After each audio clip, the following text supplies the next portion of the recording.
자, 이번 시간에는 실천기술론 두 번째 영역으로 기초이론입니다. 정신역동이론 역시 바탕에 깔려있지요.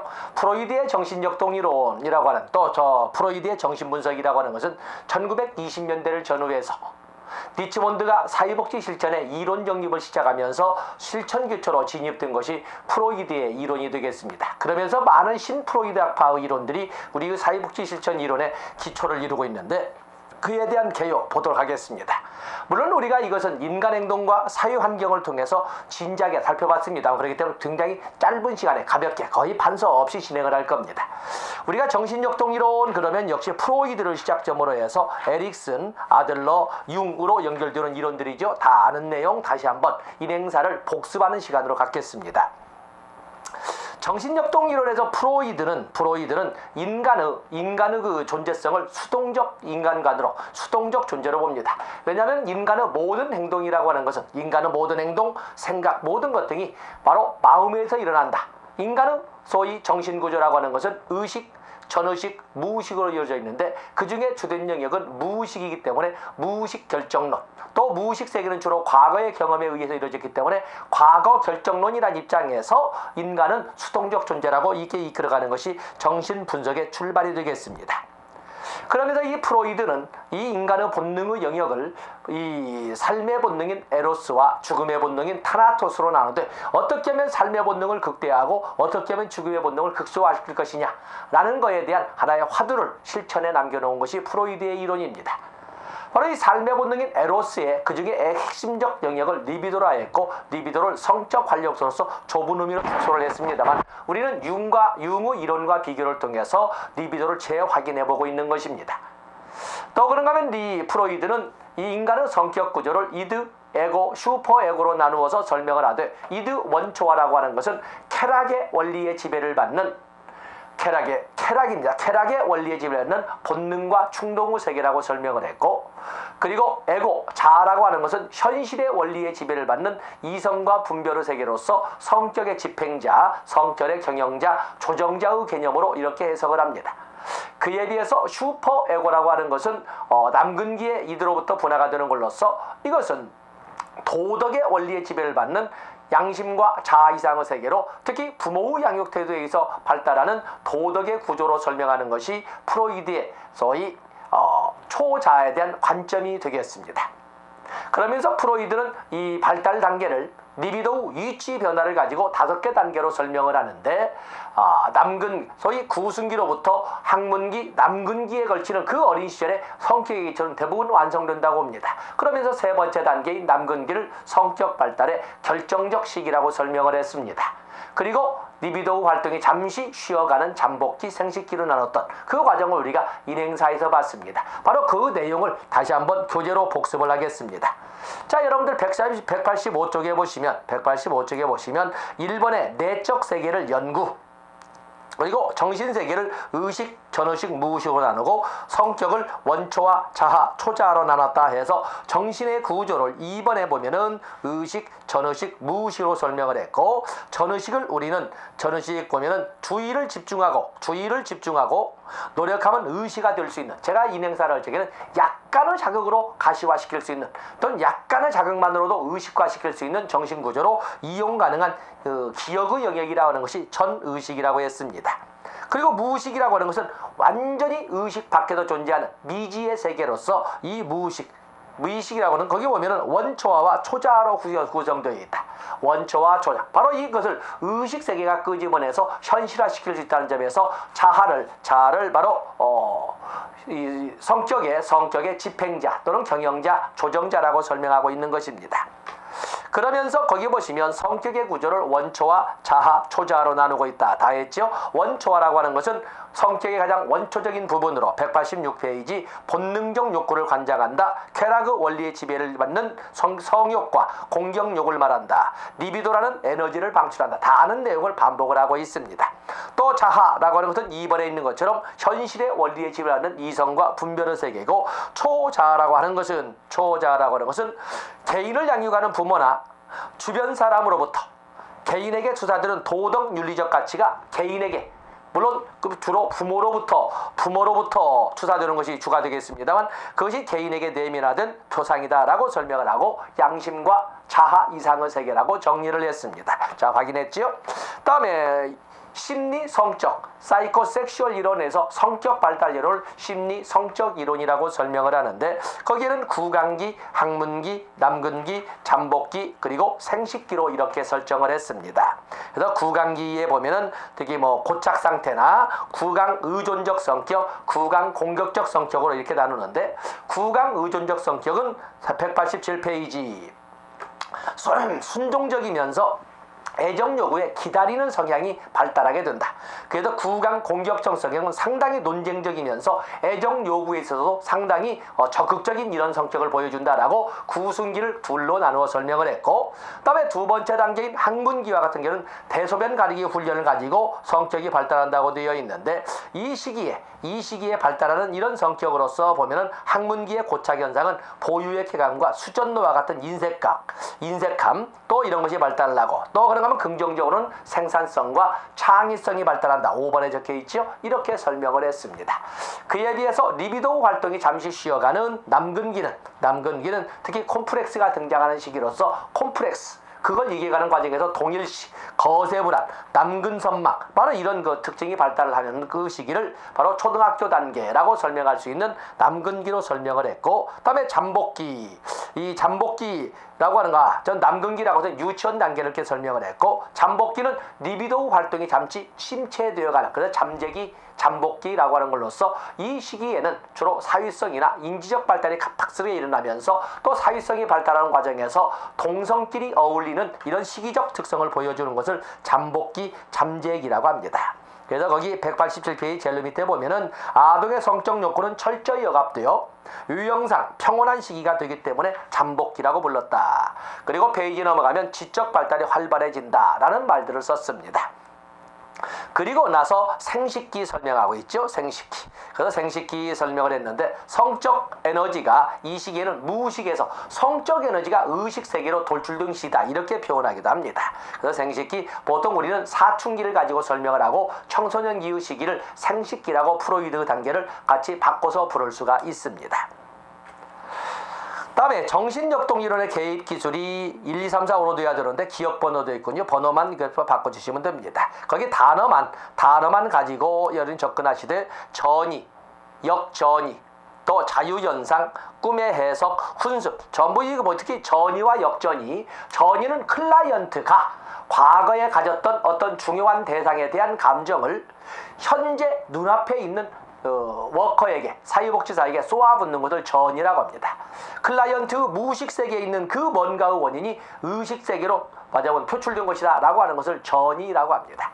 그렇기 때문에 정신분석이론은 전이를 아주 강조하죠.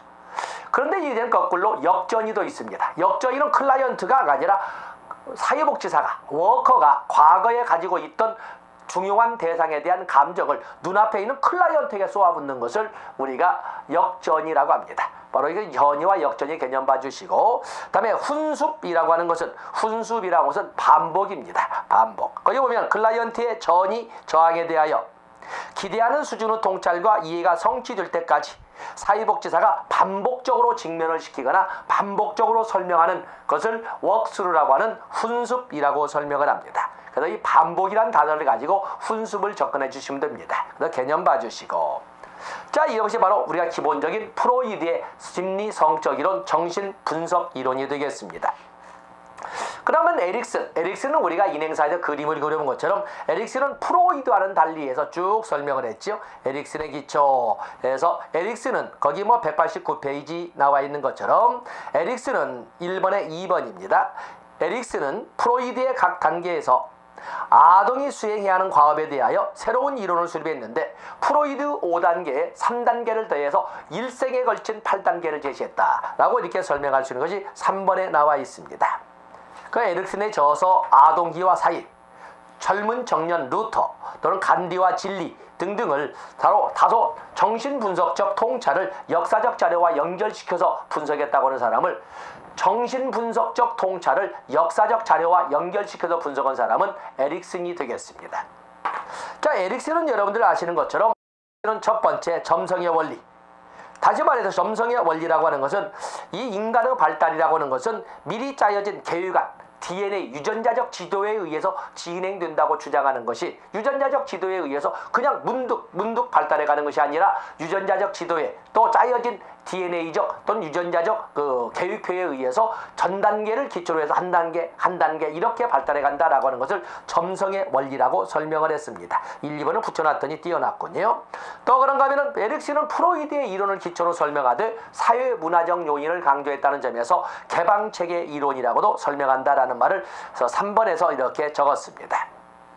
또 이 에릭슨의 발달 이론은 심리사회이론이라고 설명을 하는데 심리사회이론이라고 하는데 에릭슨은 프로이드와는 달리 리비도 위치를 가지고 설명하는 프로이드와는 달리 위치 변화를 가지고 설명하는 프로이드와는 달리 심리 사회적 위기 극복 과정을 통해서 성격이 발달한다라고 이런 이론들을 쭉 저장을 했습니다. 그리고 6번에 보시면 양극 이론을 제시했다는 말을 문장으로 설명을 했습니다. 그리고 그 밑에 심리사회적 발달 단계 190페이지 있지요. 거기는 간단히 있지만 여러분들이 그 공간을 채워주셔야 됩니다. 에릭슨은 프로이드와는 달리 일생에 걸친 8단계로 설명을 하되 신자, 죽은 자, 신생자의 단계로 이렇게 설명을 했습니다.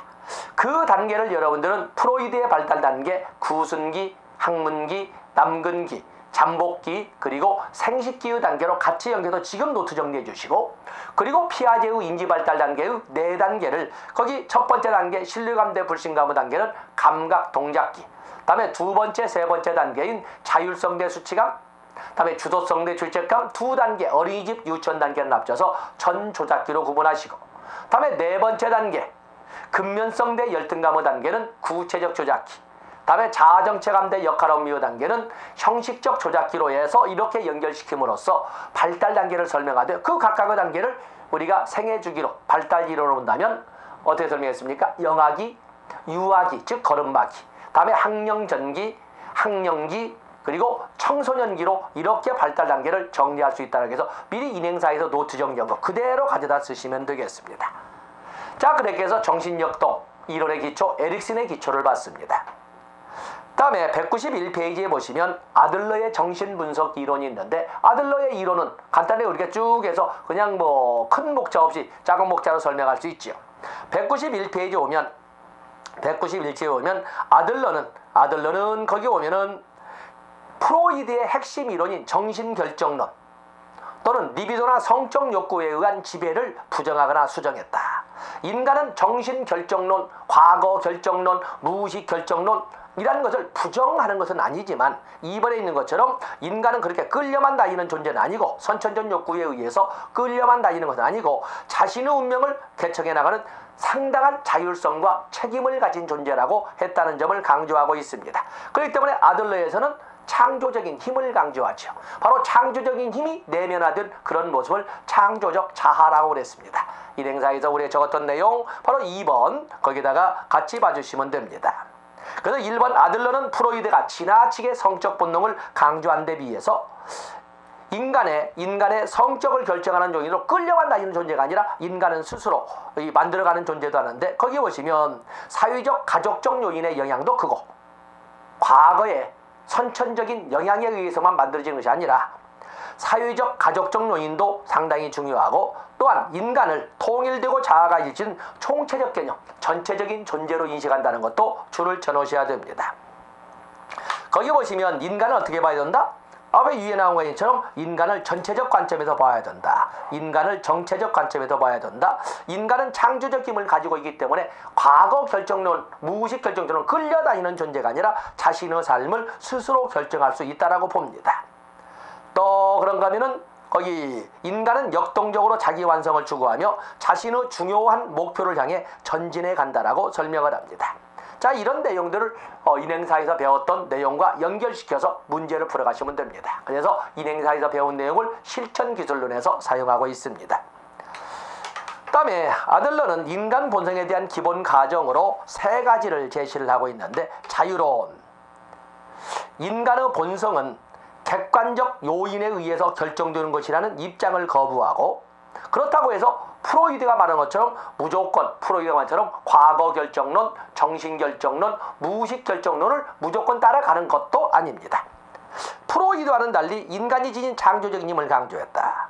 바로 이 창조적인 힘이 인간의 목표, 인간의 생활 양식을 결정하는 바로 핵심적인 역할을 담당한다고 해서 창조적인 힘을 강조를 했습니다. 자유론이 있죠. 창조적인 힘. 스스로 만들어간다는 창조적인 힘. 그래서 자유론. 그다음에 합리성. 인간은 합리적, 비합리적 가정, 프로이드가 이끌어가는 비합리적 가정을 부정하는 것도 아니지만은 그러나 합리적 가정도 상당히 선택을 합니다. 그래서 인간은 목표를 추구하는 존재지만은 반드시 의식하지도 않고 또 자유의지로 선택하는 것만은 아니다. 목표를 추구한다는 점에서는 어찌 보면 합리적이지만 그렇다고 해도 꼭 의식하면서 추구하는 것은 아니다라는 점에서 비합리성도 부정할 수는 없다. 합리성에서 양면성을 가지고 있다. 다음에 주관성. 이 아들러는 그 두 번째 보시면 모든 개인은 그들 자신의 통각의 도식과 일치하는 방향으로 자기 자신이 설계한 세계 속에 산다는 주장에는 인간의 주관성에 대한 개념이 잘 반영되어 있다. 인간은 어떠한 것을 바라볼 때 주관적이다는 것, 주관성, 그래서 자유성, 합리성의 양면성, 그리고 주관성을 가지고 있다는 것을 정리해 주시면 됩니다. 그래서 인행사 내용과 좀 살찌운 내용으로 정리를 했습니다. 다음에 융에 대해서는 융은 우리가 프로이드와 비교를 할 때 정신구조의 차이가 있었죠. 프로이드는 의식, 무의식, 그리고 전의식을 넣는데 융은 전의식을 제거하죠. 그 대신 무의식을 개인 무의식과 집단 무의식으로 나누어서 설명을 했습니다. 여러분들 193페이지 3번에 3번이 나와 있죠. 또 그런가 하면 이 프로이드와는 달리 융은 리비도를 보다 넓고 적극적 개념으로 설명을 합니다. 단순히 어떤 성적 추동의 개념으로만 보는 것이 아니라 모든 활동에 힘을 실어주는 상당히 창조적이고 활성적인 에너지로 이렇게 설명을 했습니다. 전반적인 생명력이라는 말로 설명을 하고 있죠.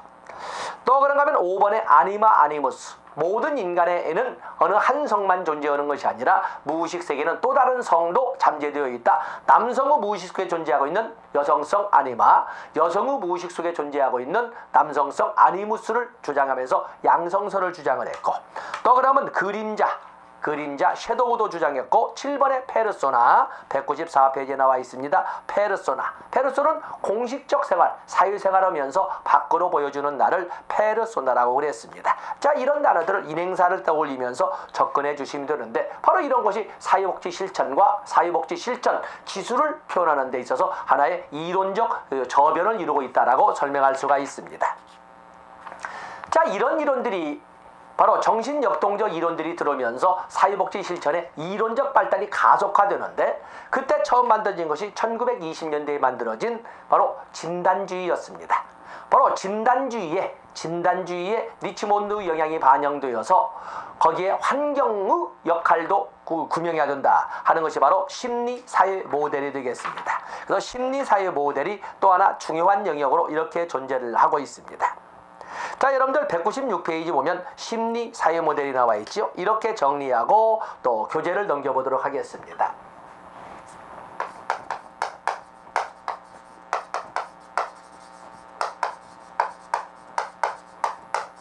자, 심리사회 모델은 출발점을 리치몬드 1917년에 사회진단이란 책을 통해서 사회복지 실천에 이론 정립을 처음 했던 이 리치몬드 이론을 출발으로 바로 이 출발을 책에 여기에 영향을 미친 것이 프로이드의 정신분석이 들어오는 거죠. 프로이드 이론이 이론 기초로 때마침 들어옵니다. 여기는 1917년이죠. 1917년 그리고 1920년대를 전후해서 프로이드들이 도입이 되면서 진단주의가 만들어지고 그리고 이 진단주의 1920년대입니다. 그리고 이 진단주의의 환경의 영향도 같이 가미해야 된다는 심리사회 모델이 1930년대 이것은 1920년대에 이렇게 만들어지는 거거든요. 이 심리사회 모델은 그렇기 때문에 보면은 심리사회 모델은 심리적, 개인적, 심리적 측면뿐만 아니라 사실 측면을 주로 해서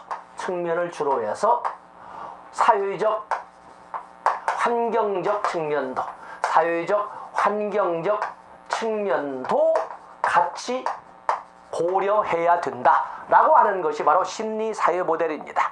많은 사람들이 생각을 할 때 심리사회 그러니까 대등한 입장으로는 그게 아니고 여전히 이론 기초는 프로이드의 정신분석입니다. 그렇기 때문에 개인적 심리적 영역만 가지고 하는 것과는 달리 그것을 중심으로 하되 환경적 측면도 같이 고려해. 그래서 바로 이것을 뭐라고 그래?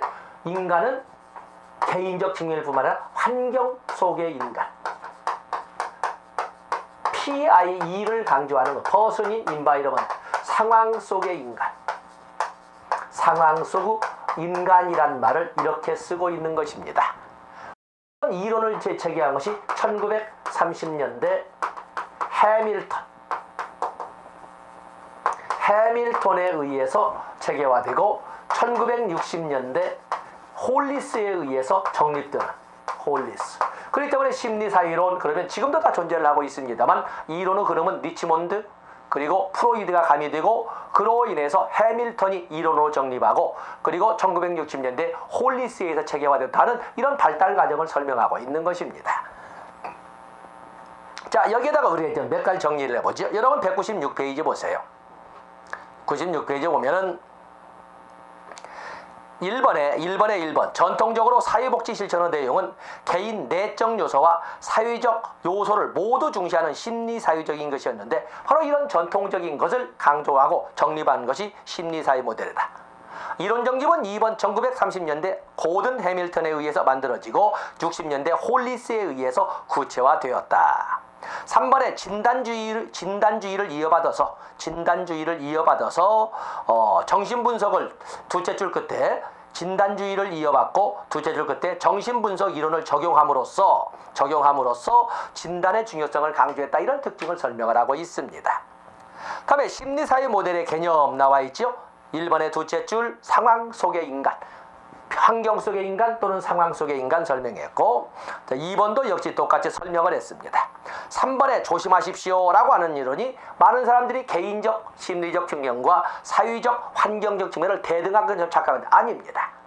개인적 심리적 측면과 사회적 환경적 측면은 대등할 수가 없습니다. 그래서 개인적 심리적 측면을 주로 해서 그렇기 때문에 3번 심리사회 모델의 가장 주요한 이론은 정신역동 이론이고 그러면서 적동력 이 가운데 정신분석 이론과 대상관계 이론은 심리사회 이론에 큰 영향을 미치고 있다. 대상관계 이론 같이 봐주십시오. 좀 이따 정리하겠습니다. 다음에 심리사회 이론은 인간의 수용과 자기 결정권의 가치를 존중하며 사회적 자원의 결핍이 개인의 문제에 미치는 영향을 중시한다. 거기에 봐주시면 됩니다. 그러면서 여기에다가 우리가 이론 기초 심리사이론의 이론 기초를 같이 이론 기초에는 당연히 프로이드의 정신분석을 기초로 해서 프로이드의 정신분석 그리고 대상관계 이론 또 그런가 하면 자아심리 이론 그리고 지역 문화마다 좀 다르다는 관점을 거기에서 체계 이론 또 그에도 뭐 인류학 이런 것 등을 쭉 해서 이론 기초로 이렇게 정리를 쭉 했습니다. 정신분석이야 우리가 설명할 수 있고 거기 2번에 대상관계 이론 심리사회이론은 인간이 속한 환경과의 경험에서 발전한 대인관계를 강조한다. 인간은 과거 경험에서 형성된 기대에 따라 과거 경험 속에서 형성된 기대에 따라 현재의 대인관계를 맺으며 과거 경험은 그 흔적이 남아서 현재의 대인관계에 영향을 미치게 된다라고 하는 것이 대상관계 이론입니다. 여기도 정신분석의 연장선상에서 말하는 과거 결정론이죠. 과거의 어떤 중요한 사람과 맺었던 이 관계의 경험이 또는 그때의 그 관계에 대한 기대감이 무의식 속에 잠재되어 있다 밖으로 표출되어서 현대 사회의 현 시점에서 인간관계를 이끌어간다 하는 것이 대상관계 이론이 되겠습니다. 또 자아심리학도 역시 뿌리는 정신역동이론입니다. 정신역동이론은 모든 에너지의 근거를 원초화로 잡고 있는데 원초화 자아를 여러분 197페이지 하단부에 보시면 자아를 무의식적 성적 에너지 또는 공격적 에너지에 좌우되는 연약한 존재로 보는 것이 아니라 상당히 나름대로 독립성과 자율성을 지닌 존재로 보는 것이 바로 자아에 대한 바로 심리사회 이론에서 관점이 되겠습니다. 그 외에도 이론 기초로서는 인류학이라든지 또는 체계 이론들도 있습니다. 다시 똑같은 말을 반복하고 있습니다만 심리사회 모델의 특징, 심리사회 모델의 특징을 보시면 여러분들은 198페이지 1번에 5번에 보시면은 심리사회 모델의 특징을 보면 정신분석 이론을 배경으로 하되 과거를 비롯한 내적 경향에 치중하는 경향이 있고, 그러면서 인간의 발달 과정과 환경적 영향을 일단 영향도 중시한다. 도자로 바꾸는 것이 훨씬 더 좋습니다. 그렇기 때문에 대등한 입장이 아니라 개인적 심리적 측면을 주로 하고 사회적 환경적 측면도 같이 고려하는 것이 심리사회 모델이다. 이렇게 설명을 했습니다. 다음에 거기에 문제점은 놔두시고, 자, 심리사회 모델의 사회복지 실천에 대한 그 개입이 나와 있습니다. 거기 보면 여러분들은 1번 심리사회 모델은 상황 속의 인간이란 관점을 중시하기 때문에 상황이란 인간관계를 중요해. 실천의 목적도 클라이언트와 환경 간 혹은 클라이언트와 타인의 상호작용에서 나타나는 사회적 역기능을 해결하는 것으로 실천의 목적을 쌓습니다. 그래서 사회복지 실천의 목적을 클라이언트와 환경 간 또는 클라이언트와 타인의 상호작용에서 나타나는 역기능을 해결하는 것을 바로 사회복지 실천의 목적으로 한다는 것을 1번에 초점을 주시면 됩니다. 또 그런가 하면은 2번도 표현을 같이 달리하고 있습니다만은 심리사회 모델에서는 클라이언트의 과거 경험이 현재의 심리사회적 기능에 영향을 미친다고 본다. 그래서 과거 그리고 현재의 경험과 관련된 또는 과거와 현재의 경험에 관련된 내적 갈등을 이해하고 통찰함으로써 클라이언트를 성장하도록 한다 하는 표현을 쓰는 것이 바로 이 심리사회 모델의 개인 목적이자 특징이 되겠습니다. 다음에 심리사회 모델의 개입 과정은 여러분들이 큰 제목으로만 조사 단계 그리고 조사와 연장선상에 있는 사정과 진단이라고 하지만 사실은 사정 단계죠. 진단이라고 하는 것은 어떠한 문제점을 찾아가는 비판적 접근을 진단이라고, 사정이라고 하는 것은 그 어떤 문제점에만 접근하는 진단과는 달리 그에 대한 어떤 발전적인 측면도 같이 고려하는 것은 사정이라고 하니까 사실은 진단과 사정이라고 쓰는 것이 사실 더 빨리가 좋습니다. 그리고 나서 진단과 사정을 거쳐서 개입 전략이 수립되면 개입하게 되고, 그리고 종결하는, 그래서 조사, 진단과 사정, 개입, 종결 과정은 어렵지 않습니다. 여기다 이제 적어보세요. 과정. 심리사회 모델의 과정 보면은 먼저 자료를 수집하고 다음에 진단과 사정, 문제점도 찾고 발전적 해결이나 자원도 찾아내고 사정. 그리고 나서 개입하고 그리고 종료하는 거죠. 종료. 이게 바로 이런 과정으로 되어 있습니다. 다음에 개입기법. 개입기법은 여러분들이 정리를 하셔야 되는데, 개입기법은 거기에는 직접적 개입과 간접적 개입이 있습니다. 직접적 개입이라는 것은 클라이언트와의 직접적 접촉을 통해서 도움을 제공하는 것이고, 간접적 개입이라고 하는 것은 직접적인 만남이 없이도 도움을 제공할 수 있는 것을 말합니다.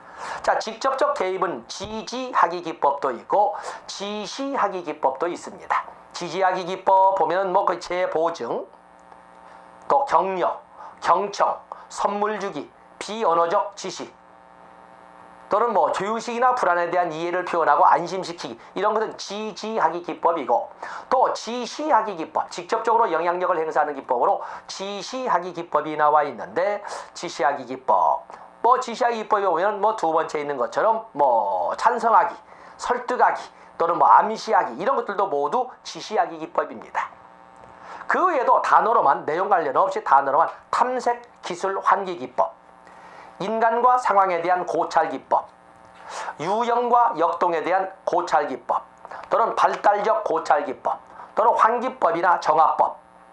정화법이라고도 하는데 이것은 약간 유사한데 이 말로 해석하시고, 환기법이나 정화법은 직접적 개입 기법이 되겠고, 그에 비해서 간접적 개입이라고 하는 것은 클라이언트와의 직접적 접촉이 없어도 도움을 제공할 수가 있는데, 거기에 가장 대표적인 것이 여러분들 203페이지에 있는 니은에 있는 환경 조성이 되겠고, 환경 조성이 되겠고, 또 그런 건 구체적 서비스의 조정, 구체적 서비스의 제공, 또는 관련 기관이나 전문 기관에 대한 소개, 의뢰, 바로 이런 것은 직접적인 만남이 없어도 도움을 제공하는 간접적 개입의 예가 되겠습니다.